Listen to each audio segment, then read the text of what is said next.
All right, ladies and gentlemen, today we are talking about simple interest versus compound interest, and we're going to learn about the difference between the two. We already learned about the formulas, and the formula for simple interest is I equals PRT, and compound interest is A equals P times the quantity of 1 plus R to the power of T. You should have this paper in front of you, and we're going to take some notes. Please make sure that you fill this out with me. So on the top half, we're going to look at the differences. First of all, simple interest calculate it. This formula only finds the interest.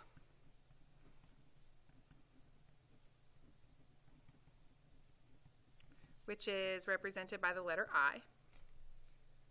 While compound interest finds the total amount, which is represented by the letter A, and that includes interest.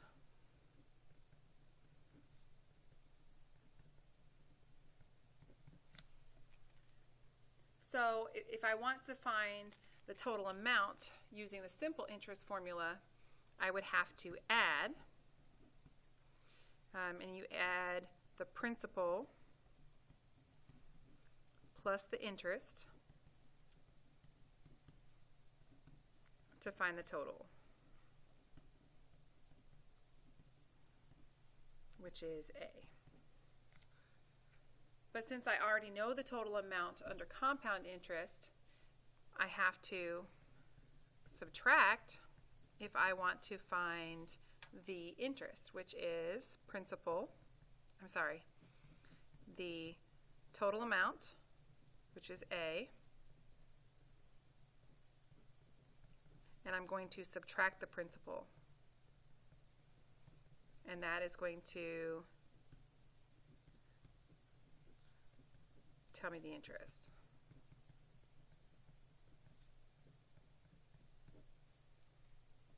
So the big difference is, well, there's more big differences, but one of the big differences is you have to get it into your brain that this one finds the interest and you have to add, where compound interest finds the total and I may have to subtract, depending on what the question's asking.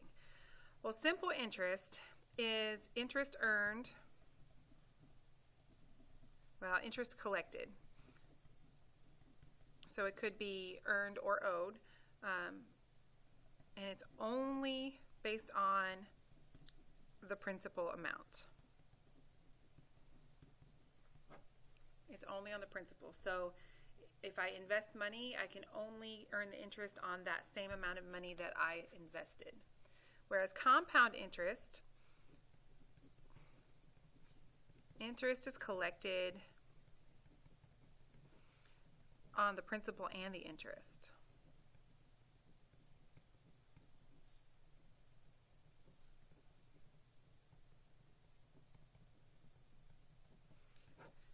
So after 1 year, if I invested $50 and now after collecting interest after 1 year I have $52, the next year I'm going to earn interest on $52 instead of my original $50.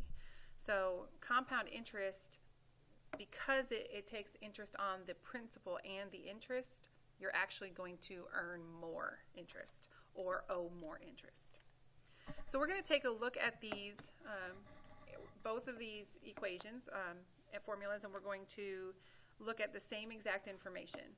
So the principal is $100 at 4%, which would be 4/100, and we're going to say that we're going to do this over 10 years.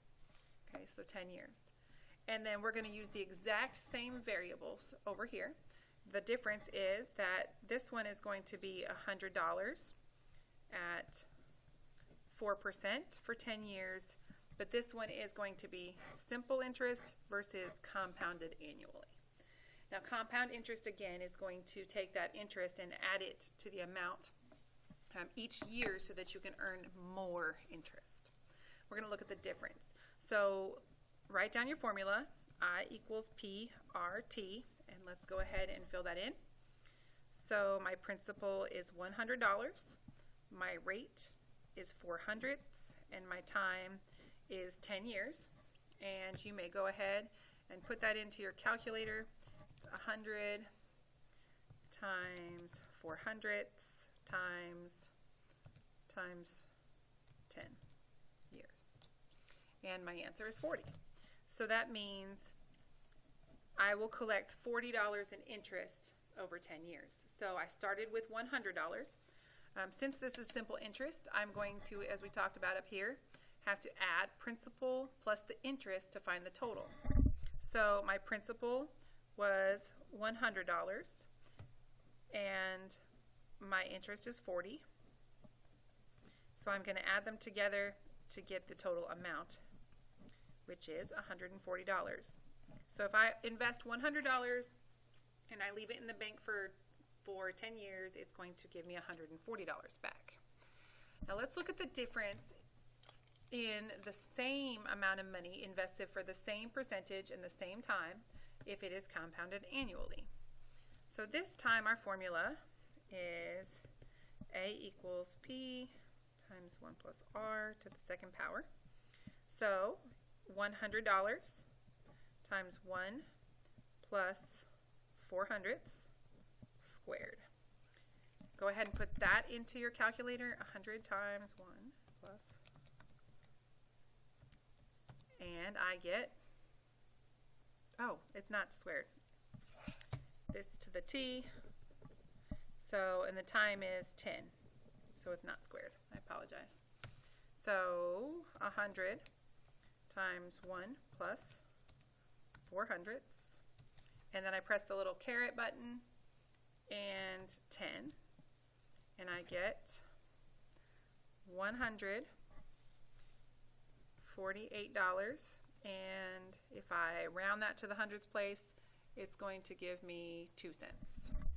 So $148.02. Now this, remember, represents A. So the total amount after 10 years is $148.02. So to find the interest, I have to take the difference. So that's $148.02 minus the principal. 148.02 minus 100. And when you're working with decimals, please don't forget to line up your decimals or do it in your calculator. And that leaves me $48.02. So I earned $48.02. Now as you look at the two problems, the interest amount is different and the total amount is different because for every year that I add interest here, I collect a little tiny bit more money. So the difference is not huge, but it's only because we put only $100 in, and I did that for the ease of mathematics, so we can compare them. Now, typically when you invest, you don't invest $100, you invest a lot more money. So you'll see a bigger difference when